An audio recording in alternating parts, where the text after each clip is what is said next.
Well, Dr. Bhattacharya is here. Thank you so much for joining me. He's the director of National Institutes of Health. Really appreciate you taking the time and coming on. Absolutely delighted to be here with you, Ian. As I was saying just before, I was a big admirer of your science-based approach to masking and all the interventions, the lockdowns, and all that during the pandemic. I still have it imprinted in my head, all the graphs you made. Well, appreciate that, but obviously, your work is a lot more important than mine. So, let's just get into it. I think looking back now, all the work that you did, your advocacy, and from outside the kind of government system has been completely vindicated. School closures, masks, lockdowns. Even the first study that you did in Santa Clara showing that prevalence of COVID was much more widespread than we thought it was at the time. Why do you think that there was so little willingness among the government bureaucrats and whatever else, other internal experts, to engage with views like yours, even from very credentialed experts, throughout the pandemic? I mean, it's really frustrating because I've always thought of science as this open place where people can disagree with each other. You have data and you just but during the pandemic, it really seemed like it wasn't like that. Like as you mentioned, the Santa Clara study early on, where I measured how many people had antibodies. I mean, it was a really in the population. It turns out that there were for a very surprising result at the time in April 2020. For every person that had been a case, there were 50 people walking around with antibodies.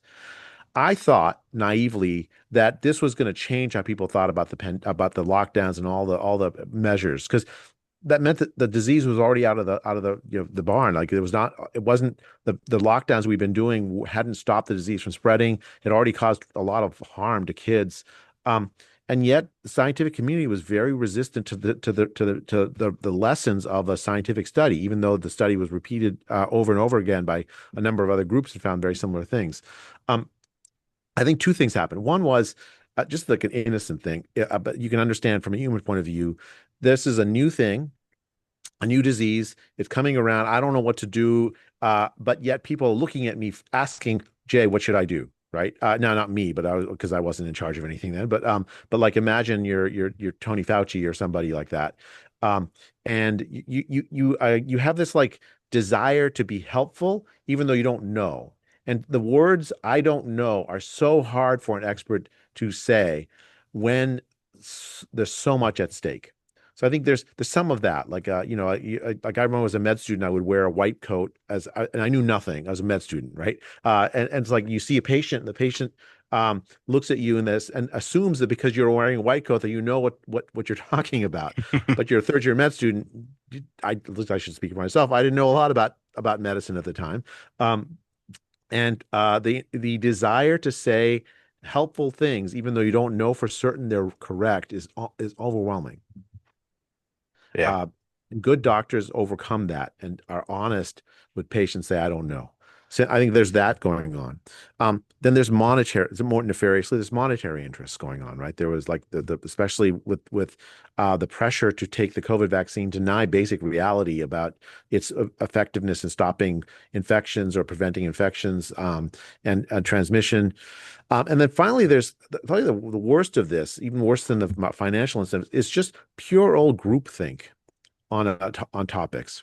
Right? This is a new disease. Of course, there's going to be people who disagree, right? The new data are coming out, but no. Instead, the scientific authorities essentially enforced like a kind of groupthink that like now I can see it in many other places in science, but I never really had fully experienced. Well, we all experienced it, I think, where a few scientific leaders got to say what was true and false, even when the evidence didn't agree.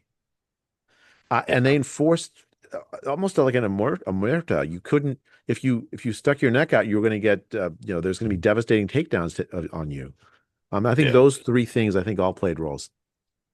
Yeah, it's very interesting. And kind of relatedly, now that you've taken over and you are working for NIH and working for one of the biggest government agencies in public health, what surprised you most about either the job or the employees there or how the organization functions?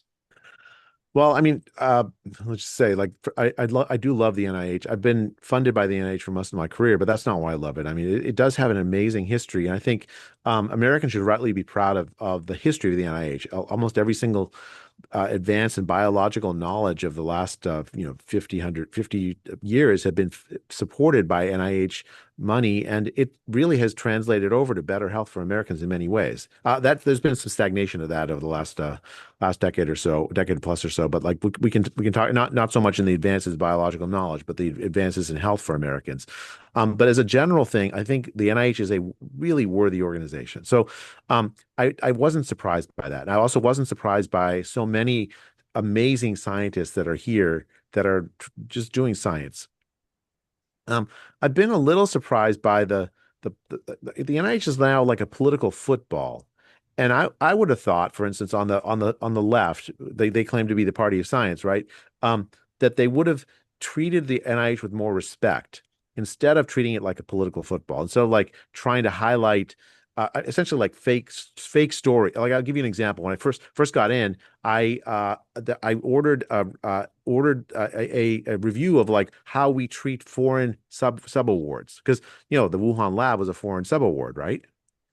Um, and so when we now have a more secure footing, so where and it turns out I can't audit the Wuhan. I couldn't audit the Wuhan lab or the money we sent to it. The system was Hmm. set up so that I could not look into foreign support that's put out as a subaward. So I did a technical thing. I said, if you're going to collaborate with researchers abroad, they have to have the same kind of footing. They should as the direct domestic research lab that we do. So domestic research labs, I can ask for the data. I can like just check where the finances go. And so if you're going to collaborate, fine, you can do foreign collaborations, but you have to like get the direct money directly from us. I should be able to audit. Um, Seems like a reasonable thing, right? Yeah. The left went crazy. They started talking about like how I was cutting all foreign funding and all this. Like I didn't wasn't interested in foreign collaboration. I mean, it just and if you think about it, if you really want science to work, it should be a nonpartisan thing. You should evaluate what we're doing dispassionately. Like I've made a lot of changes at the NIH, some of which are more controversial than others.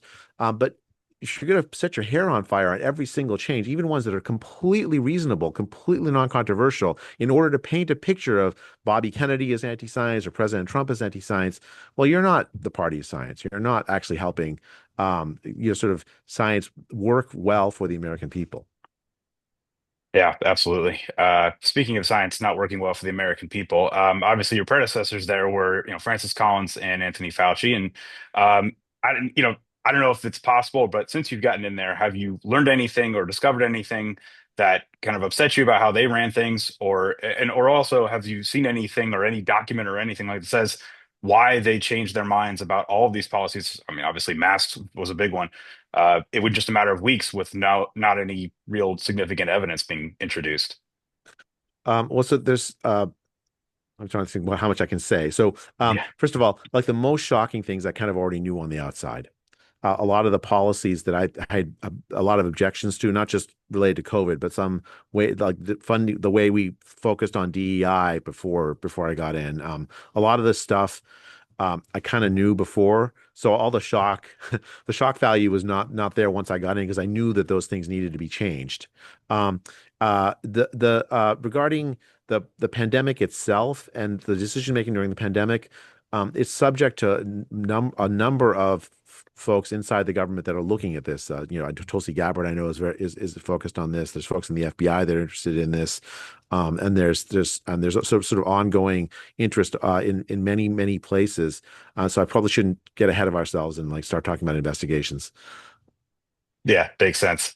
Um, and relatedly too, you come into this job with a completely different perspective and viewpoint than those former scientists. So, you know, obviously a lot of the staff that's in there has been there for a very long time. So, have you had any kind of pushback internally from people who were on kind of the Collins Fauci side, or have they been receptive to someone coming in and saying, "I'm going to do things differently"?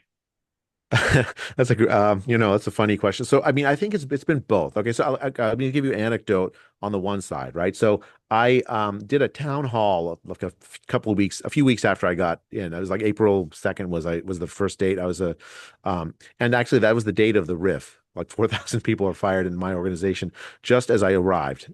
So you can probably understand people were very, very, very upset in many ways, right? So I waited a few weeks for a town hall. Um, and there were a lot of questions related to the riff. Again, I could understand that. But there were 300 people signed it. Oh no, I remember there was a postdoc group, a postdoc union group that staged a walkout of my town hall right when I was started talking about the cause of the pandemic potentially being a lab that we had supported, and as a reason for why the American people might not trust us so much anymore. Um, it was striking. Like I'm talking about ways to regain the trust of the American people for investments in science that I think are going to be very productive for improving the health of the American people. And you had a union group of postdocs stand up and walk out on me. And then 300 of employees signed something they called a Bethesda Declaration. I think they were trying to copy the Great Barrington Declaration, but they were like upset that we're not funding DEI anymore. I'm like, and actually, I think they expected me to fire them. I had them in my office and said, let's talk, because I think scientists should talk to each other, especially when we disagree. So there's been some of that. But I've also been surprised by so many people in the organization with amazing ideas for how to do scientific review better, for priorities for replication, for a whole host of things, even for like better protecting against so we don't do get dangerous gain of function anymore. I've seen scientists come out of the war work and just offer up their ideas, and you could see when I would talk to them, I'd say, "Oh, this is a great idea. Let's do this." There would be shock in their face because they've been around for a decade and they couldn't get any purchase with it because there wasn't that kind of new thinking. I think I've been very, very pleasantly surprised on that. Even people who are like, I think scientists, we are very not I don't know about me, but like as a general rule, a timid bunch.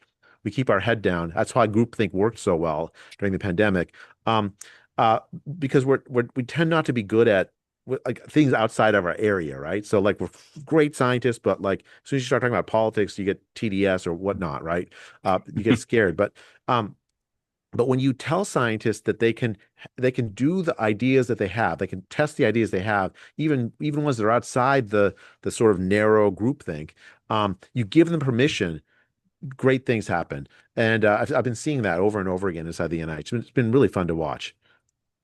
That's great. It's encouraging to hear and discouraging at the same time about people walking out on you. But that was brings up kind of the question, another question I wanted to ask, which was, what's been the biggest challenge that you faced since coming into the new job, and what's been your favorite part? Maybe that's it. Maybe hearing all these kind of new ideas that are finally Well, let me getting a start with a chance. favorite. I mean, that's so much fun. Like you get to talk to some of the very best scientists in the world, especially the young scientists, where like they're excited about their science and their ideas that, I mean, I'm just a fringe epidemiologist. What do I know? They're telling me like new amazing things, and it's just mind blowing. It's like being, getting my PhD again or getting my MD again. It's so much fun. Um, but the worst thing, I think the most frustrating thing has been the sort of bad faith way that some of the science press has engaged with the changes that we're making. Let me give you another one, right? So there's a major problem in science of stagnation, right? So we invest tremendous amounts of money in field after field after field, and yet we've seen no change in life expectancy since 2010 in the United States. No increase in life expectancy since 2010. Of course, there was a collapse during the pandemic. We're back in 2024. We're back to where we were in 2010.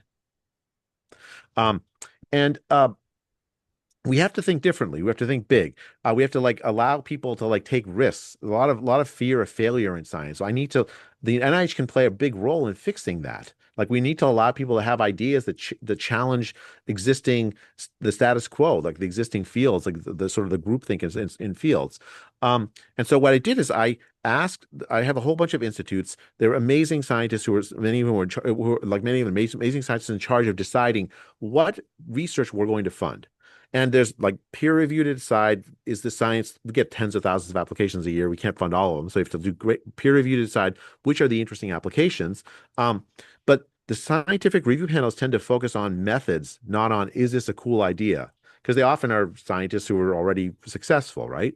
And they don't want their ideas necessarily challenged. So the way to solve that is to have the institute directors give them uh, a warrant to say, look, you can pick 50 projects, and if 49 of them fail and the 50th cures type 2 diabetes, I'm gonna consider you successful institute director, right?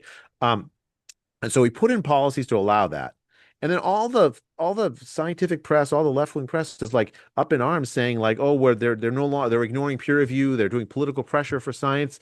It's tremendously frustrating because what we want is, and what we need in science is the ability to think kind of like how we do in I mean, like in Silicon Valley. What happens is you have somebody who's like in charge of a portfolio. They fund 50 projects, 49 of them fail, and the 50th is Google. They get a tremendous raise. Like that's a good thing. And then don't punish the failure so much.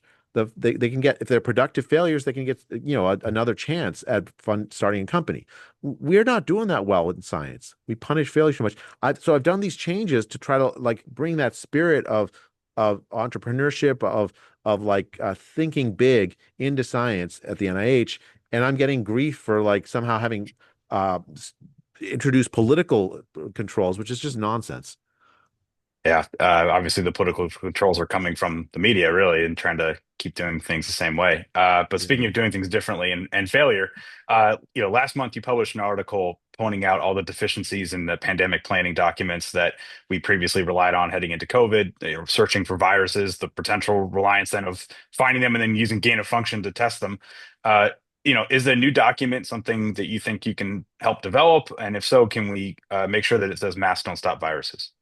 Yeah, no, the mask. I mean, I think if you just have excellent science, I'm like reproducibility is the way to solve the mask problem. Like if you actually require reproducible results, actually in the case of masks, actual rigorous results at all from any randomized trial, if you just required that, then you wouldn't have had all the masking of toddlers and what other nonsense that went on, because there wasn't a single randomized trial that showed that the masks work in any appreciable way.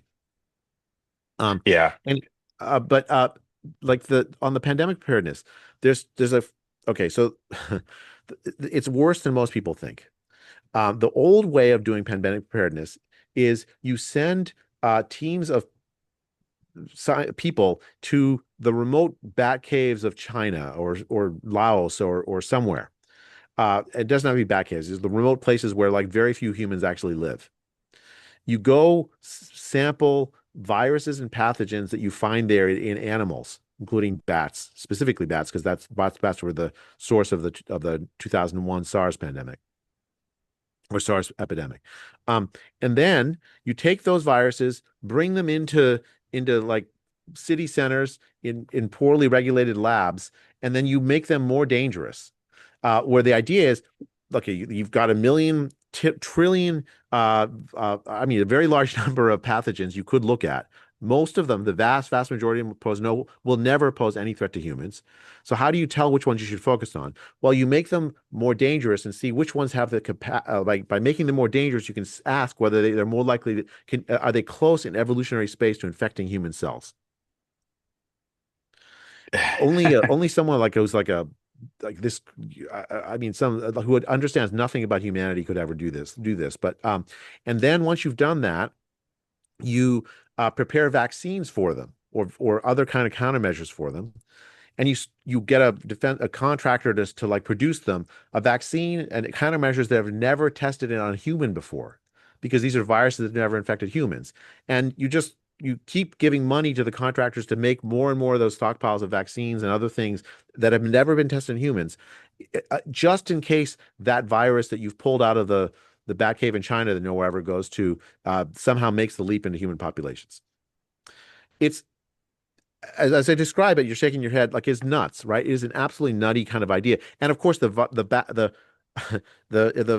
labs where you're doing the work are not always the best at biosafety and biosecurity.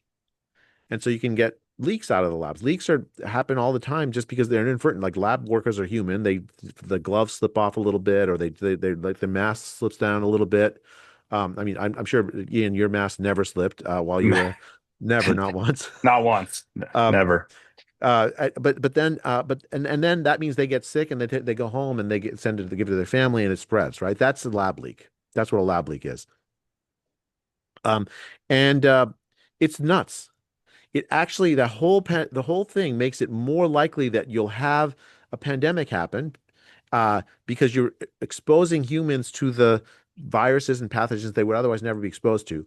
And you prepare countermeasures that creates an industry that wants to keep the countermeasures always going, right? Because that's where they're making money from. And you have these countermeasures. And the thing, if it ever does make a leap, suppose that the virus in the lab actually does somehow make, I'm sorry, the virus in the cave does make the leap into humans.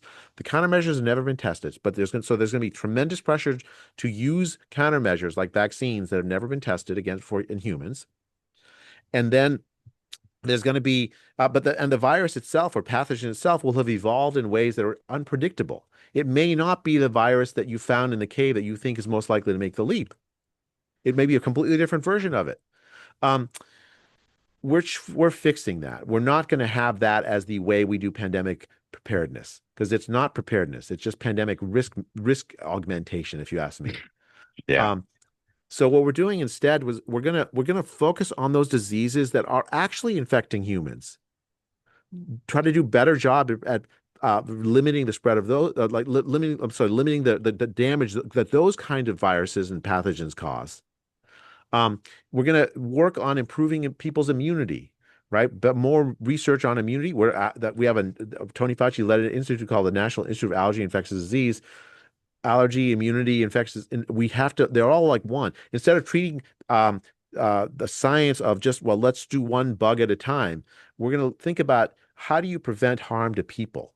How do you address the harm to people from these pathogens? We're like, it's people that we're going to be focused on rather than bugs.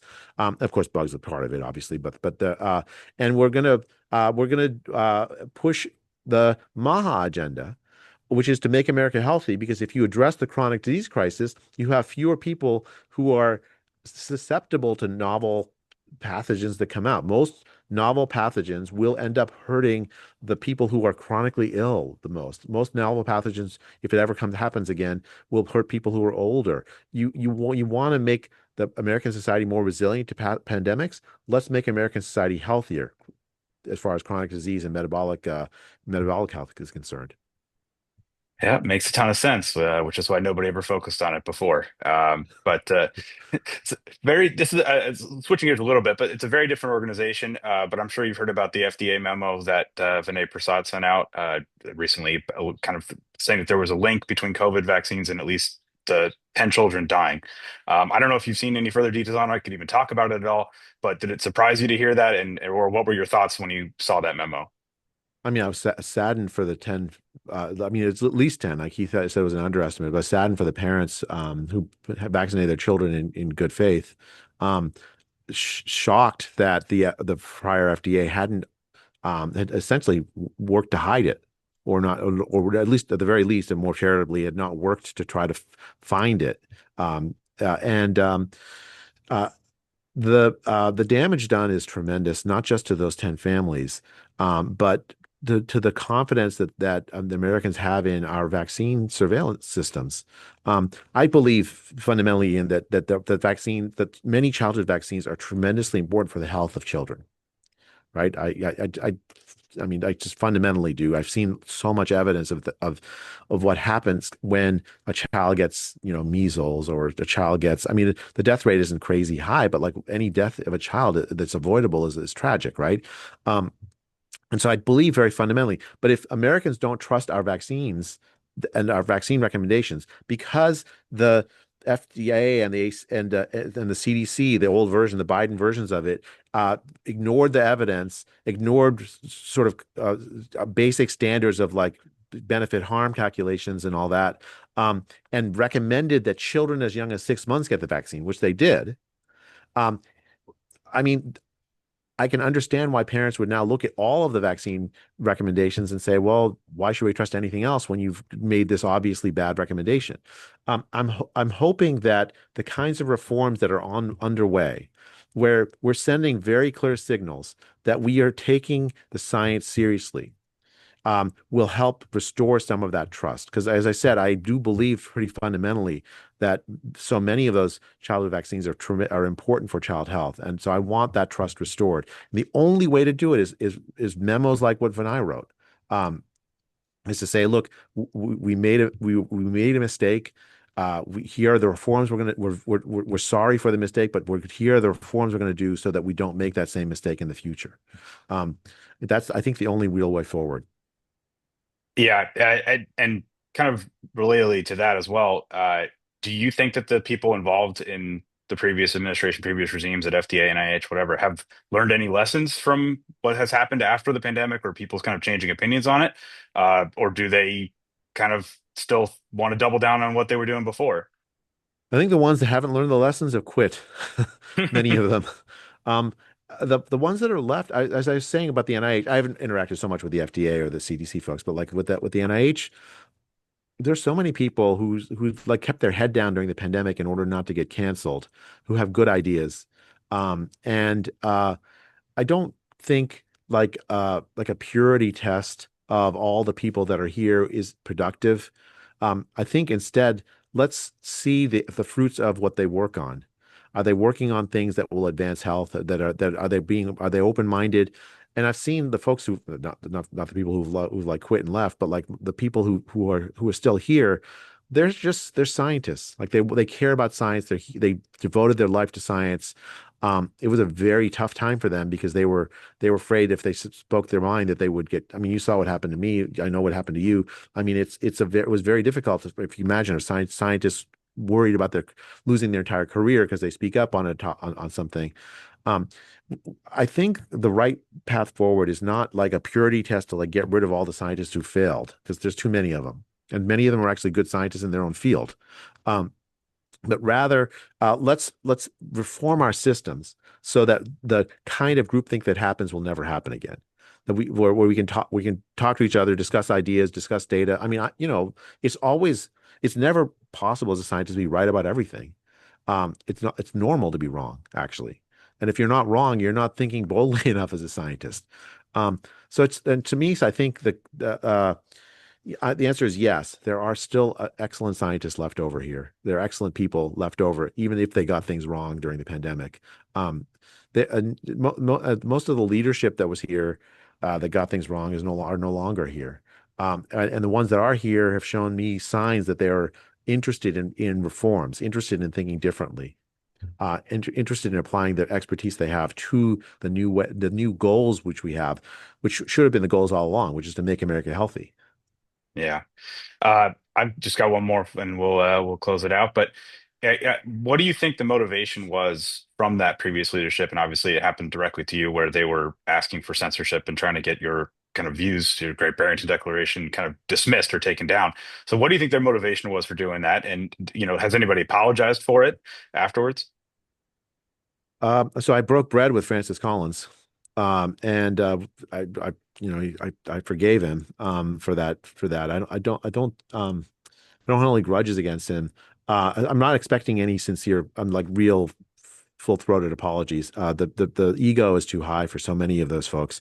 Um, I think we started the conversation with a motivation. It's hard for me like to get my head about this because I'm sitting in the seat that Francis Collins sat in at once, and I will never do a devastating takedown of a scientist that disagrees with me. That is not, I think, conducive to good science happening. I fully expect there to be scientists who disagree with me, and if they show me data where I'm wrong, I will change my mind, Ian. Right? I just, It you sounds know, so simple. I mean, that's the way science really should be. I think fundamentally they didn't have the knowledge to make the decisions they were making, and yet they were being asked to make decisions early in the pandemic, and then into the middle of the pandemic. And instead of thinking about how the best traditions of science actually work, they decided that suppressing uh, dissidents, suppressing people who disagreed, was the best way to make their views actually uh, accepted in the population at large. It shattered the public confidence in science. So we're like 1 in 4 Americans think that scientists don't have the best interest of the American people at heart. I mean, that's just sad to me as someone who is a scientist. We got to fix that. And the way to fix that, as I said, is not there's this purity test policing of every single scientist because that's just destructive. The way to fix that is reform the systems so that the groupthink doesn't ever happen again. Make replication the basis of scientific truth. Make uh, task scientists with reversing the chronic disease crisis. Like that, they'll advance their career if they actually do that instead of like DEI nonsense that doesn't help anybody and actually hasn't even helped minorities, improving the health of minorities. Uh, if we as the scientists can contribute to making America healthy again, that will help restore the trust in science. Yeah, absolutely. I thank you so much for doing this. And I've said it before on social media. I legitimately believe the world would be a different and better place if you'd been in that chair instead of Francis Collins a few years ago. And this conversation today has just reinforced that belief. So thank you again, and I really appreciate you doing all the work that you're doing right now to try to fix things and make it better. Thank you, Ian. It's a pleasure to meet you. I hope someday we can meet in person because it's you were a pandemic hero, my friend. You really were. Well, appreciate it. Thank you.